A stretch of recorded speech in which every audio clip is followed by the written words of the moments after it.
Yes, good morning. So this is joint work with Jean-Philippe Labbé, who is a postdoc in Berlin, and Günther Ziegler, who is a colleague of mine in Berlin. And this is the problem, dissecting a square into an odd number of triangles of almost equal area. Well, we want to try equal area, but we can't get it quite. So here's an example with 9 triangles, n equals 9. And you see then the ideal area would be 1 over 9, 0.11111. And you see there are some fluctuations in the 4th digit or sometimes in the 3rd digit. So we can't really make it quite right. So for example, the root mean squared error is this small number there. And this example was optimized for minimizing the mean squared or sum of squared errors, if you prefer.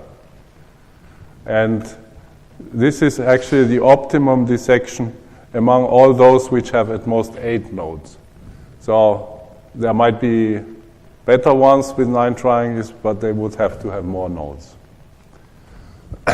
So this was just to warm up. And there is a famous theorem by Monsky who proved that you cannot achieve exactly equal areas if n is odd. Of course, if n is even, you can always just make strips and divide them into half.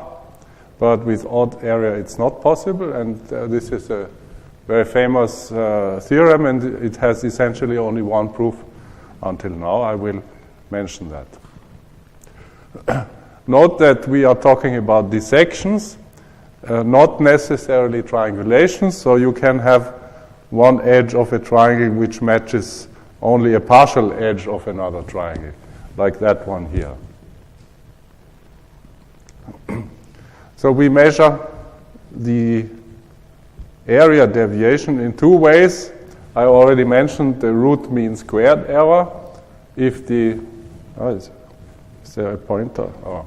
So if the areas are A1 up to AN, then we look at the deviation from the target measure and we square it, and then we take the average, and then we take the root to get something which is of the right dimension.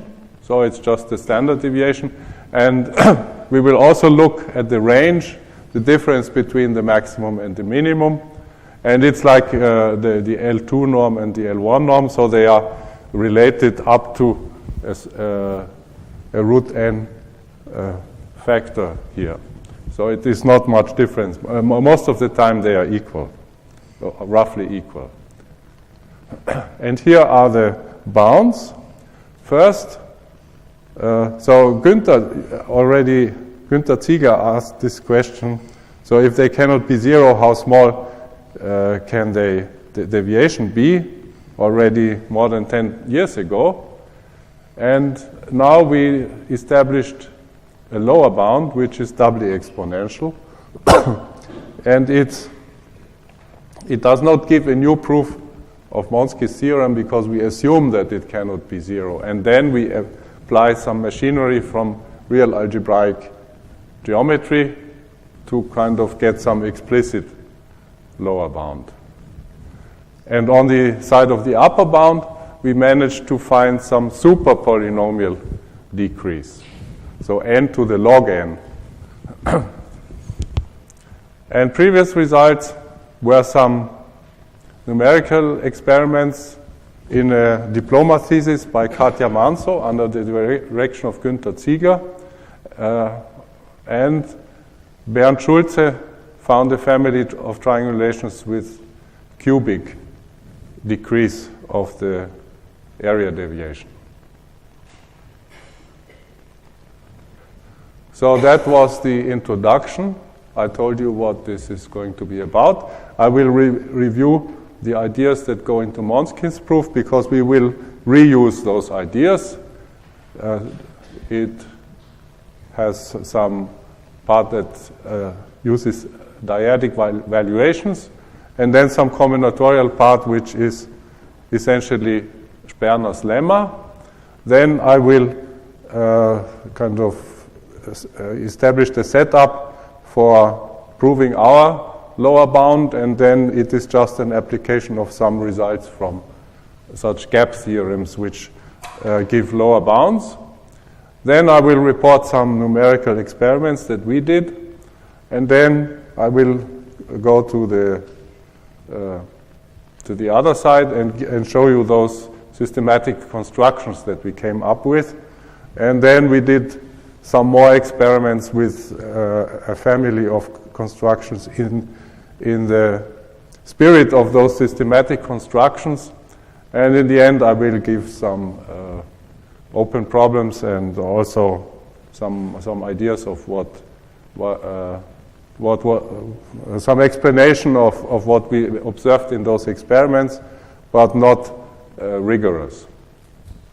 Okay, so Monsky's proof uses dyadic valuations of the reals, and from these valuations you get a three-coloring of the plane with colors A, B, and C by just looking at the coordinates and comparing the valuations.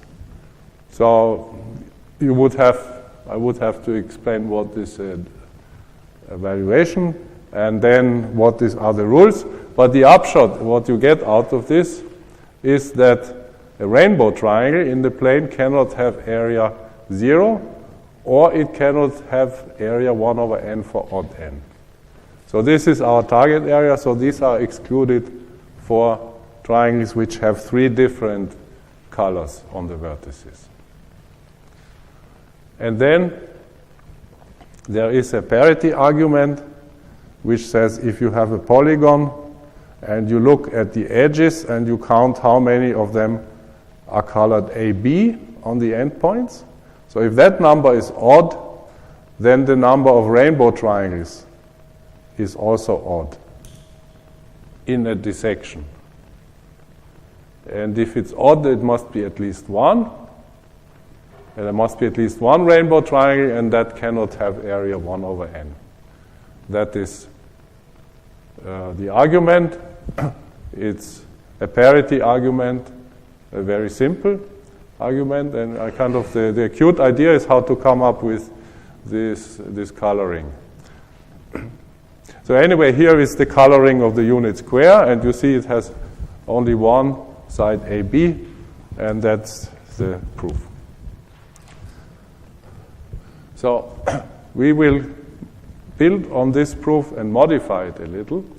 First, we have dissections, and there are these colinearity conditions. We model them as follows. So we look at all these maximal line segments in the dissection, well, except those which are just single edges, and then we blow them up a little bit like this. So we form some kind of cigar-like shapes, and the vertices, they sit on the outer boundary. And then we triangulate those cigar shapes. So we treat them like a convex polygon, and we put an arbitrary set of edges to get some system of triangles. And what we end up with is, well, this is not a geometric picture, just combinatorially, it's a triangulation of the quadrilateral.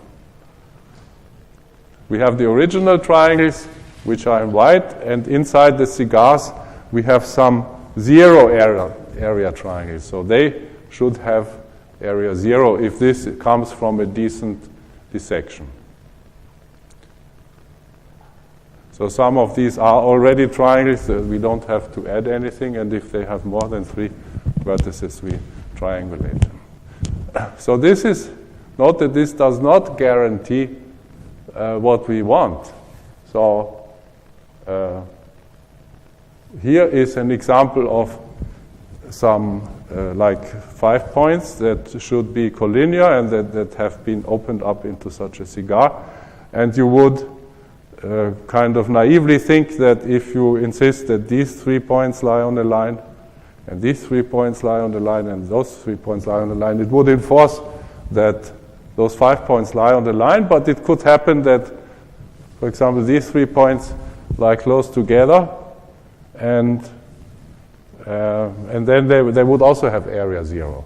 So this is kind of just a symbolic picture to show you the correspondence.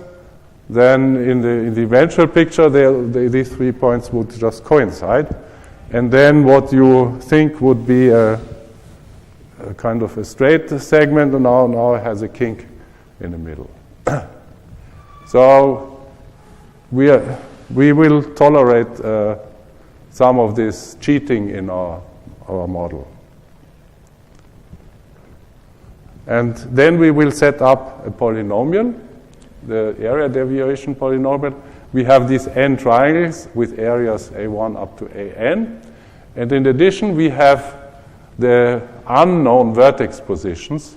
So all vertices except the 4 corners, they are assumed to be fixed, and the others are unknown.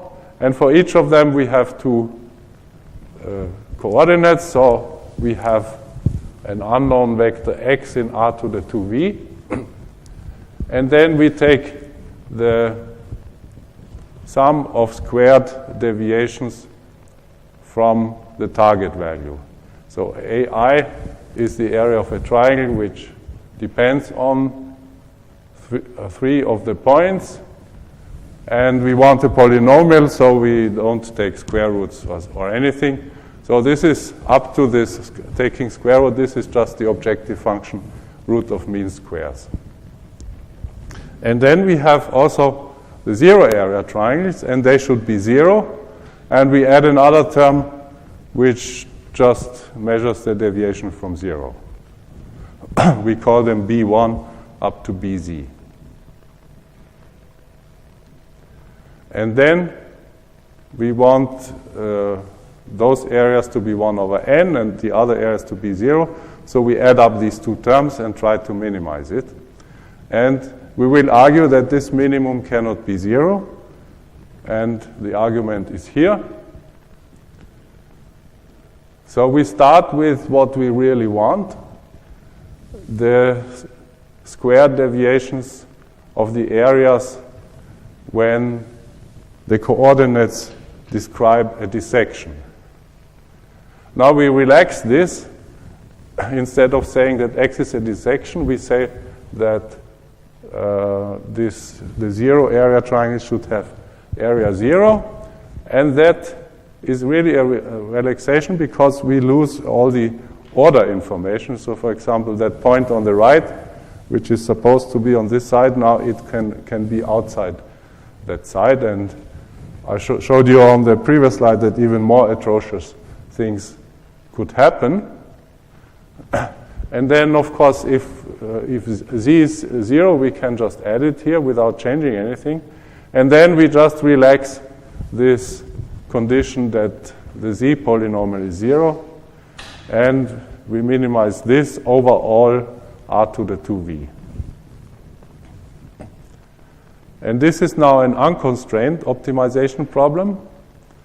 And we can argue in the same way as Monsky and Sperner that this cannot be 0. So this is a sum of squares. It can not become negative, and it is 0 if all these terms are 0. And that means that, let me go back a bit, that means that all these triangles have area 0, and all those triangles have area 1 over n. But Monsky's argument says, so this is just also a triangulation of the square. And by Monsky's theorem, we know that there must be, no matter where you put the points, there must be one triangle which is a rainbow triangle. And we know a rainbow triangle cannot have area 1 over n or area 0. So we just extend the argument, and we know that we cannot achieve 0. And now we apply these gap theorems from algebraic geometry. Essentially, it says that if an algebraic number is not 0, then it cannot be arbitrarily close to 0. And of course that depends on the degree and on the size of the coefficients. And here is one explicit bound that we got from Emiris, Mourin, and Tsigaridas. It's named after Davenport, Mahler, and Mignot. So we have a polynomial of degree d in k variables. The coefficients have tau bits, and it is positive on the unit simplex in Rk.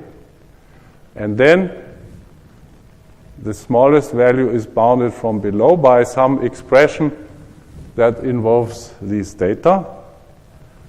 And here it is. So this is the inverse. It is here this exponential thing. And there is another thing at the end. I'm sure you don't want to look at the details. Here is the crucial thing. It is doubly exponential in k. And now we have to look at this polynomial, what I showed you, and see what the degree is. So the degree is 4, not so, this is not a problem, but what are the coefficients? And then we get this theorem with this double exponential lower bound on the, in this case it is on the range. No, it doesn't matter, it's just a small. I formulated it for the range, but of course it was originally obtained for this polynomial thing. Any comments or questions?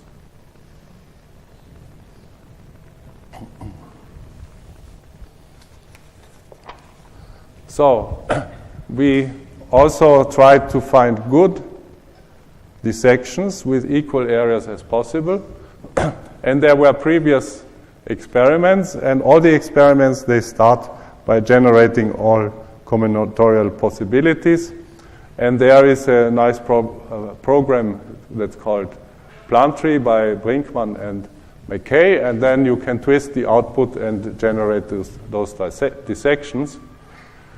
And Katja Manso, she minimized the range, and she just put it into MATLAB and and ran the minimax command. So now we did some alternative experiments. We minimized this squared error criterion, and you can formulate it as finding the critical. So it's a constraint optimization problem. We want to minimize the area deviation subject to the constraint that all the zero area triangles have area 0. So we put in this Lagrange multiplier, and the critical points of this function give the local minima and also maxima and other critical points. So this leads to a system of polynomial equations, and that we solve using the software Bertini of Bates, Hauenstein, Sommese, and Wampler. And then we look at all these critical points and check whether they are really dissections, and then we evaluate this area deviation, and we look for the smallest one. So this takes a lot of time, because we have to, first of all, this is this algebraic machinery, which is not so efficient, and we have to look for a lot of different combinatorial types. So here are the results that we got so far. For n equals 3, these are the 3 best dissections with the smallest mean square error, and some of them are triangulations and some of them are true dissections. But they all have area 1/2, 1/4, and 1/4. So with n equals 5, we have more possibilities. Some of them are triangulations, like this one, and some of them are true dissections. Well, if you look at them, you will see that they are actually not so much different. So those here, for example, in the bottom row, they have this triangle which is partitioned into 2 halves in 3 different ways. And all of them have the same multiset of of areas. And they all cut off this triangle first, and then they do something else. And also from here to here, you can see it's kind of a vertical flip plus a shearing operation. So these are not really different. And this is somehow the only one which is slightly different, but it has, well, you can kind of argue why this is essentially the same as this in terms of the areas that are involved. And actually, I cheated a bit when I created this picture, because these two examples, they are exact mirror images of each other along the first diagonal. And the program was set up so that it would not waste time by kind of looking at examples which are trivial, like rotations or reflections of each other. So the program only produced 6 essentially different solutions, but kind of this fits more nicely into that scheme. So here, in the case of 7, here we are not sure whether these are the optima, because we went only up to 8 vertices. And so under this constraint, these are the optima that we found, only 2 of them, and this is the one with 9, again under the restriction of most 8 vertices. So with this type of approach, it's kind of interesting to look at this example, and somehow experimentally, actually it was mostly Jean-Philippe who did all these experiments. He also went kind of up, but then you can maybe generate some random examples, and that gave us the idea for some systematic construction, which I'm going to show you now. So this is the first thing what you can do. First, we cut off a triangle from the top. So then we have to split the remainder into an even number of triangles, and then you make vertical slabs of equal area, and then you divide them into 2. And if you evaluate what it leads to a range of 1 over n cubed. And then here is a modification, which is already an improvement. So we assume that here we have a multiple of 4. And so when you look at this first pair of triangles, so the second triangle is kind of not so high as the first one, and you have to offset it by kind of shifting the right wall to the right. So this kind of irregularity adds a twist that this wall wants to go to the right. Let's go to the previous one. So always this diagonal kind of adds a twist that these vertical walls, they would like to lean to the right. But now in the next picture, so we add the inverse twist so that it leans a bit to the left, and it leads to an improvement, and now the range is 1 over n to the 5. And then, of course, you can iterate this idea. So you can also say, so on the whole, you have improved the situation slightly, but there is still some lower order twist.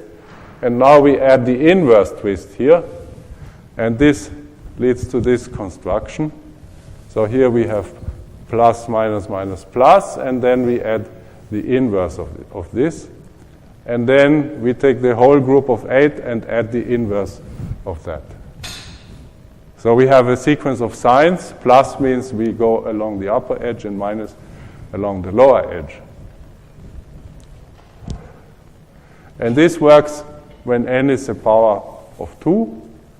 And if n is not a power of 2, it doesn't matter. We can just add some arbitrary even number of filler triangles of ideal area and rescale the whole thing. And this is the well-known 2-Morse sequence. It is down here. So you take,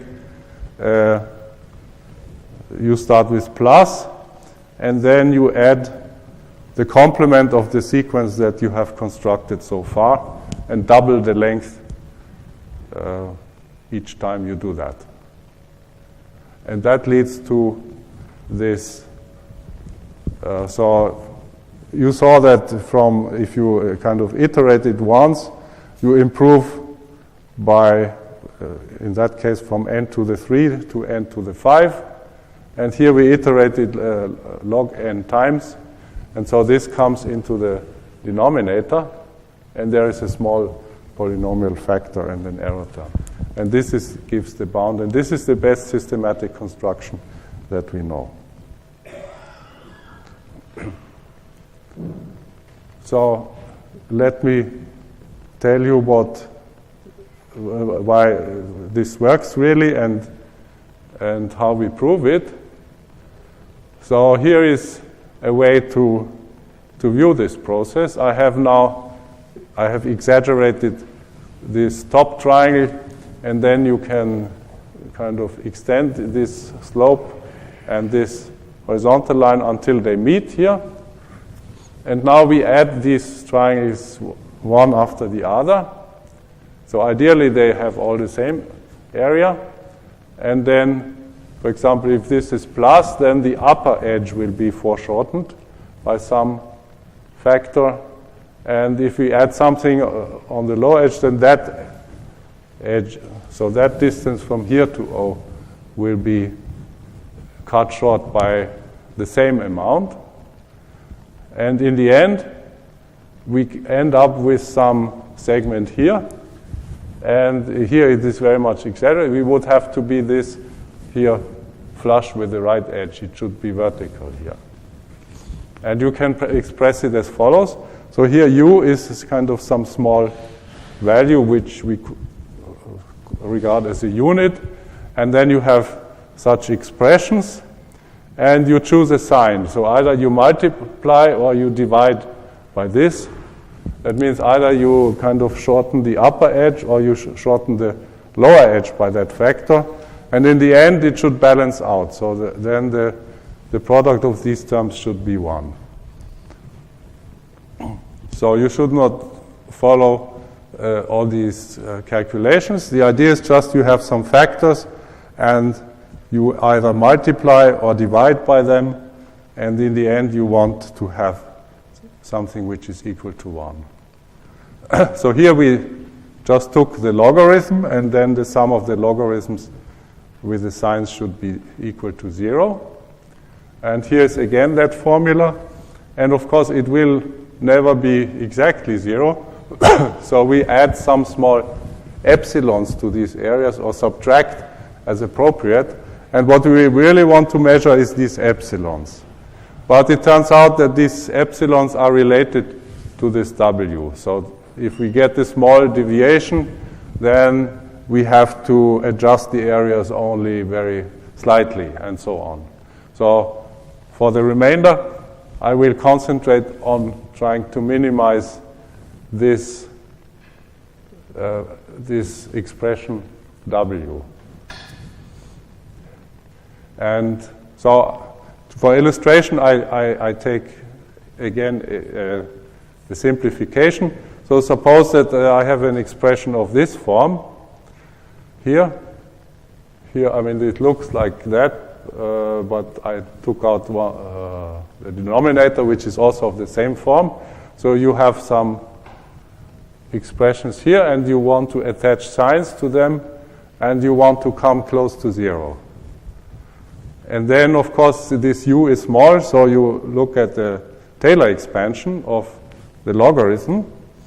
And then we want to cancel as many of the high powers that we want. So here is the sum of I. So this U is kind of, we take it out. And the sum of I times Si, the sum of I squared times Si. So I goes from 1 to n minus 1, which is the power of 2 in our case. And here is where this 2-Morse theorem comes in. It can annihilate powers, and that was already known to Edouard Brouet in 1851. So here's a small example with 16, if you take the powers up to the third power and you add them up with the signs of the 2m sequence, it will always cancel. So if you have a polynomial of degree less than k and you use these 2 to the k terms, then it will cancel. And this is what we use. So let's go back. Here we use the 2m sequence and then all these terms up to the right power cancel, and then we have some error term which is u to the, in this case, the logarithm of n, and then we estimate the error that remains. Okay, and then the summary is that, again, here we get this bound on the range.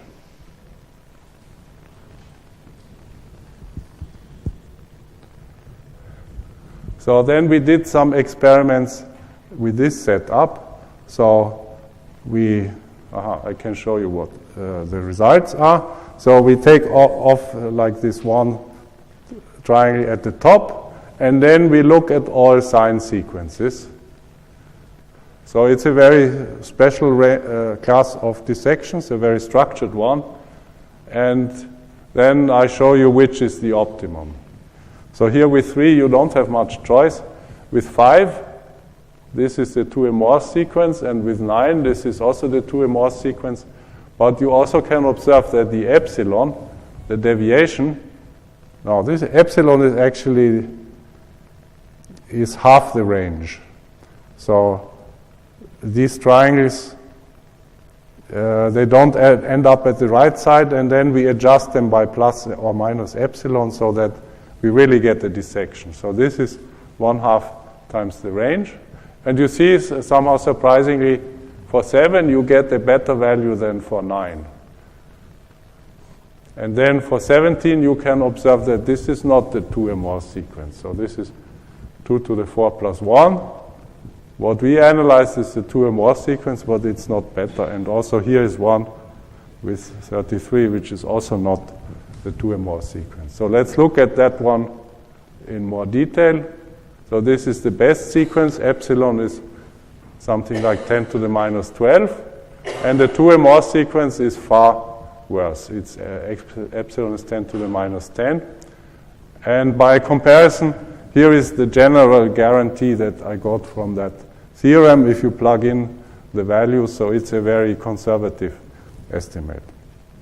Because all these lower powers, of course, in the theorem we assume that they all add up to, so there will also be cancellation along those higher powers of u, which we don't take into account when we calculate this estimate for the theorem.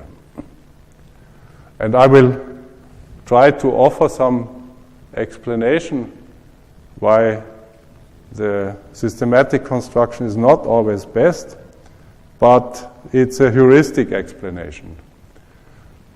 So again, we have this expression W, where we have control over the signs, and now we think of picking those signs randomly.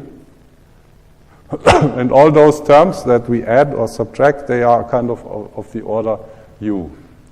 And then we know that this is approximately Gaussian with mean 0, and that's standard deviation, which has u times the square root of n as a factor.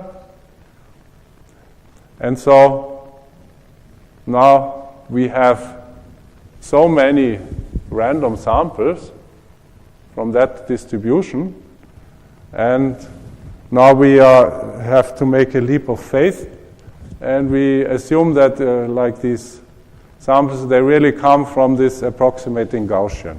They don't come from this thing from which they are generated.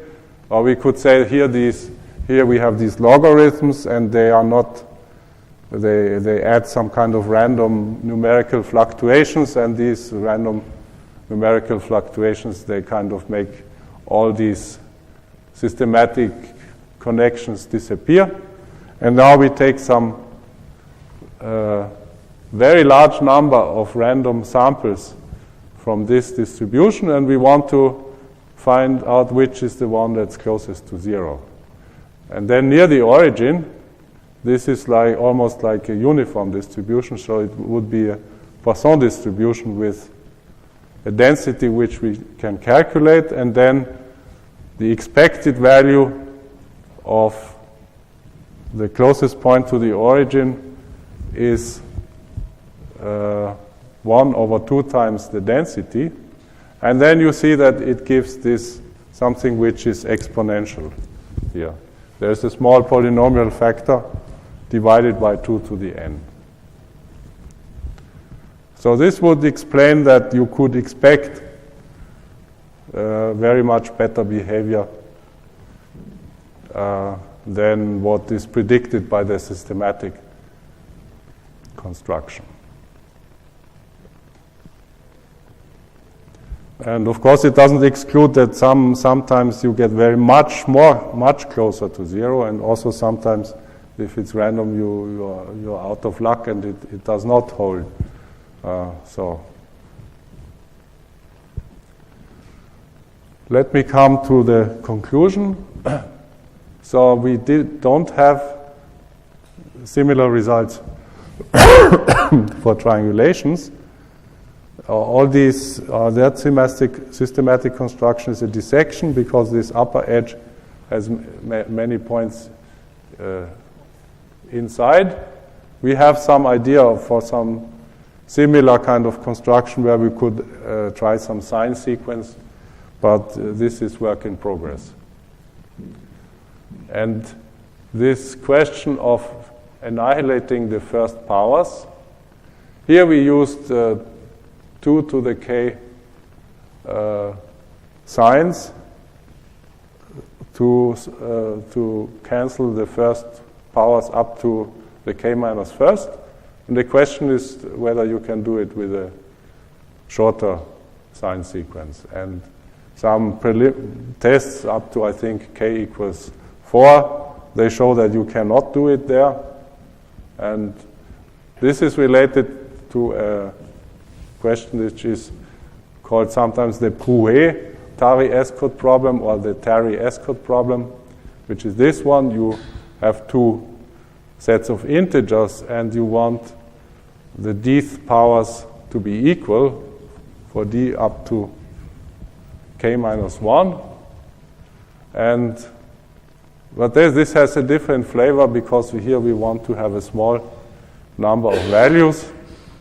And in our case, we want to split all integers from, say, 1 to something into 2 classes.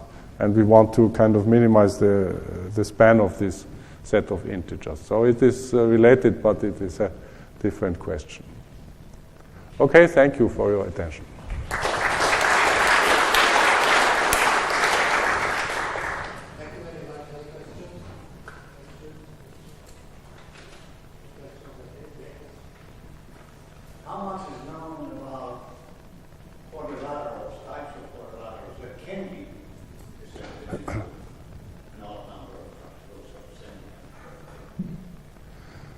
I know that there has been a lot of work on extending Monsky's theorem to different quadrilaterals and trapezoids and also other polygons with more sides. And usually the goal is to... so what is kind of strange about Monsky's theorem is that the assumption is not invariant under, say, affine transformations. The problem is invariant under affine transformations, but if you kind of rotate the square, or even if you scale it by 2, you get a different, or if you translate it, you get different colors. So this is a kind of weird, kind of an extrinsic structure. And then there is much work on how you can actually make use of this freedom to get into a case where you can apply the Monsky's ideas. But there is also, I think I remember, something where it was shown that in certain cases you could do it. So was your question about odd or even? No, odd. Yes. Odd, yes. Yeah, but I've seen such thing, but I wouldn't know offhand what. Are you going to